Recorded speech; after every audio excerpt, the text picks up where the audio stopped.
Por lo que venimos diciendo, la resurrección de Jesús es la prueba que Dios da de que Jesús es la persona quien dijo ser.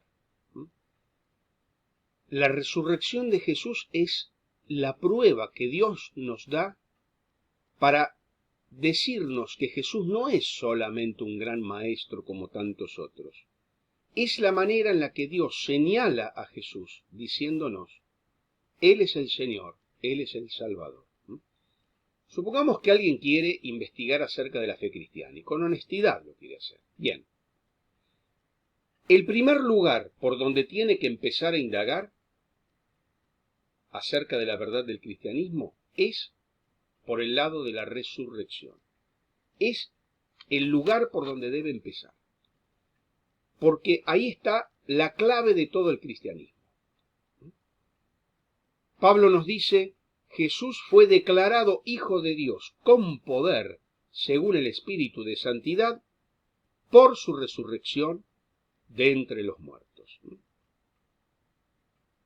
De esta manera se confirma a todo el mundo que Jesús es el Señor.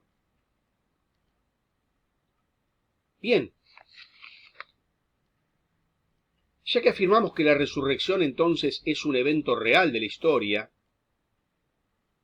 tenemos que examinarlo con el mismo criterio que usamos para examinar cualquier otro evento de la historia. Reiteramos que lo que distingue al cristianismo del resto de las religiones es que creemos y fundamentamos toda nuestra fe en un hecho histórico, que es la resurrección. Y como decimos que es un hecho histórico, tenemos que examinarlo con los mismos criterios que usamos para examinar cualquier otro hecho u otro evento en la historia. La fe de la iglesia primitiva se fundó en experiencias de personas que observaban eventos en el mundo de los hechos. Fíjense cómo dice Lucas capítulo 1 de los versículos 1 al 4. Léanlo luego ustedes. Vemos que aquí la intención de Lucas fue la de relatar hechos históricos reales. Hechos históricos reales. Entonces, si la resurrección de Jesús se llevó a cabo o no, es una pregunta histórica y debe ser contestada al nivel de los argumentos históricos. Claro, cuando decimos esto, surgen muchas voces disidentes y que ponen objeciones. Un famoso teólogo, Rudolf Bultmann, decía que las personas contemporáneas a Jesús eran personas ingenuas, primitivas, personas inclinadas a creer en mitos, en milagros, en fábulas, que no sabían diferenciar entre un hecho y una historia mitológica o irreal. Bueno, esta afirmación realmente no es sostenible a la luz de las evidencias bíblicas. Una y otra vez, lean ustedes 2 Pedro 1:16 o 1 Timoteo 1:4, una y otra vez se afirma en la Escritura que los hechos que se relatan son históricos. Pero, por ejemplo, en Juan 9:32 vemos que cuando el Señor cura a un ciego, la gente realmente queda atónita y asombrada. Esto supone que los ciegos suelen quedarse ciegos. Si existiría esta predisposición a creer cualquier cosa de personas ingenuas y extremadamente crédulas, no se relataría en la Escritura esta sorpresa y hasta esta persistente incredulidad de las personas, aún viendo los milagros. En Hechos 17, del 16 al 34, vemos que la resurrección era tan difícil de creer en esa época como ahora. Era difícil de creer. Es más, en Juan 20:25 se nos relata cómo Tomás requiere pruebas sensibles y evidencias para creer. Es decir, aquí no estamos en presencia, como afirma Bultmann, de personas primitivas, inclinadas a creer en milagros, mitos y cosas por el estilo. Todo esto demuestra que los escritores del Nuevo Testamento le dieron una suprema importancia a creer en base a hechos sólidos, hechos históricos. Otro argumento contrario parte de la filosofía naturalista. Yo en una oportunidad hablaba con una persona que me decía, la resurrección de Jesús no pudo haber sucedido nunca. ¿Por qué razón? Y por la sencilla razón de que los muertos no resucitan.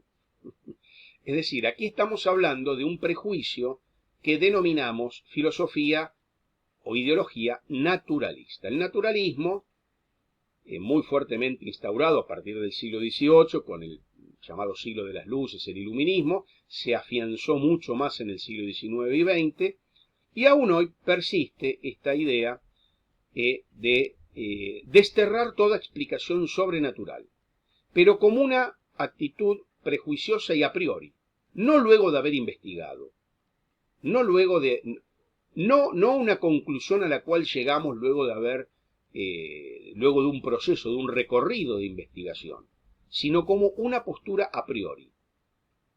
La resurrección de Jesús no pudo haber sido cierta, no porque investigué la historia y saqué esa conclusión, no, sino sencillamente porque los muertos no pueden resucitar.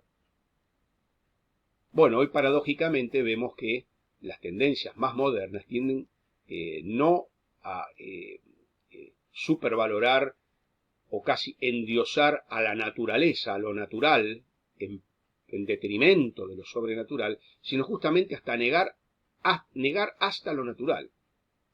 Cuando hoy se difunde la idea de que cada uno puede ser como se autopercibe y cada uno puede ser lo que quiere, ¿no? Varón, mujer o cualquiera de 120 opciones distintas, incluso hasta otra especie que no es la humana y cosas por el estilo, y vemos que hay un desconocimiento de la naturaleza. El mismo proceso que vimos con el tema de la razón. El racionalismo condujo a un irracionalismo más absurdo que predomina hoy por hoy. Y el naturalismo condujo hasta una negación hoy por hoy del mismo orden natural. Pero este es un tema para otra exposición. Lo que hoy queremos dejar en claro es que un verdadero historiador, dijimos que la resurrección de Cristo, al ser un hecho histórico, requiere ser abordado e investigado con las mismas herramientas de la historia. Un verdadero historiador deja de lado sus prejuicios y deja que la sola evidencia le indique si un hecho es histórico o no. Para un naturalista no importa cuán sólida sea la evidencia, siempre va a rechazar todo lo milagroso, aún a pesar de la evidencia. ¿Pero por qué lo va a rechazar? Sencillamente porque tiene este prejuicio ideológico que se denomina naturalismo. Demos un ejemplo. ¿Qué cree usted que sucedió esa primera Pascua? Contesta el naturalista. No sé lo que sucedió, pero no fue una resurrección. ¿Es su respuesta el resultado de haber examinado la evidencia? Contesta el naturalista. No. Es debido a mi perspectiva filosófica. Este ejemplo nos demuestra que la conclusión no fue el resultado de un examen cuidadoso de los hechos, porque la historia se investiga así, analizando cuidadosamente los hechos. Los naturalistas no están dispuestos a considerar la evidencia. ¿Por qué? Porque un evento como la resurrección no se ajusta a su concepción del mundo. El naturalismo es una cosmovisión ideológica que no se ajusta y no tiene nada que ver con evidencias históricas. Ahora, la realidad es que mientras que sea posible la existencia de Dios, no se puede descartar que haya eventos causados por Dios. Entonces, el historiador debe primero buscar causas naturales, pero si no las encuentra y una hipótesis sobrenatural se presenta como verosímil, entonces no es ilícito escoger la explicación sobrenatural, salvo que padezcamos del prejuicio naturalista. Los milagros son imposibles. Claro, solo si suponemos que Dios no existe. El prejuicio ateo o agnóstico. A falta de una prueba concluyente y absoluta del ateísmo, uno debe estar abierto a la posibilidad de que Dios intervenga en forma directa en el mundo y por tanto debe valorar la evidencia que así lo demuestre.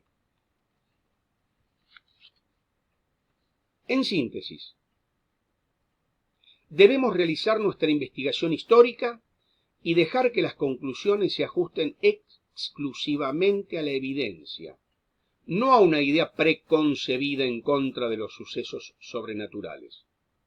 La única manera de saber si un evento puede suceder es ver si en realidad sucedió.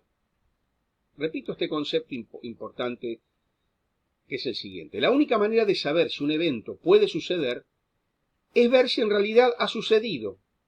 Si la evidencia histórica convierte en algo razonable creer que Jesús resucitó, entonces no es legítimo suprimir esta evidencia debido a un prejuicio filosófico naturalista.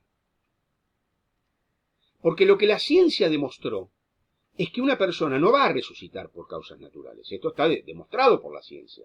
Una persona no resucita por causas naturales. Pero esto no se aplica a la resurrección de Jesucristo. ¿Por qué? Porque los cristianos no afirmamos que Jesucristo regresó a la vida de manera natural. Eso sí sería anticientífico. Los cristianos afirmamos que fue Dios quien le resucitó, según dice el Nuevo Testamento. Si Él verdaderamente existe, si Dios verdaderamente existe, es razonable esperar que en algún momento pueda intervenir en la historia. Por eso, queridos hermanos y amigos que nos están escuchando, mientras que sea posible la existencia de Dios, es igualmente posible que haya milagros. ¿Qué es lo decisivo? El prejuicio filosófico no. ¿Qué es lo decisivo? Considerar la evidencia histórica. Y yo los quiero invitar en el próximo tiempo, el tiempo que sigue, a considerar la evidencia histórica. Cuando queremos considerar la evidencia histórica, lo primero que tenemos que hacer respecto de la resurrección es analizar la confiabilidad de los documentos en los que consta el hecho de la resurrección. ¿Cuáles son los documentos? Bien, el Nuevo Testamento. El Nuevo Testamento nos provee la principal fuente histórica de información acerca de la resurrección. Entonces, lo que tenemos que hacer enseguida es analizar la confiabilidad de esos documentos, que son los que nos explican acerca de la resurrección. ¿Cuán confiables son los documentos del Nuevo Testamento? Y existen dos criterios para evaluar todo documento histórico. Dos criterios. En estos argumentos de ahora y en los que van a venir, les comento que voy a fundamentarme específicamente en gran parte de lo que yo diga aquí, en el texto de Josh McDowell, Evidencias de la Resurrección, texto que les recomiendo y que yo en este momento voy prácticamente a desarrollar lo que el autor expone en ese libro. Reiteramos, hay dos criterios para evaluar los documentos históricos. Estos dos criterios los vamos a analizar en unos minutos más.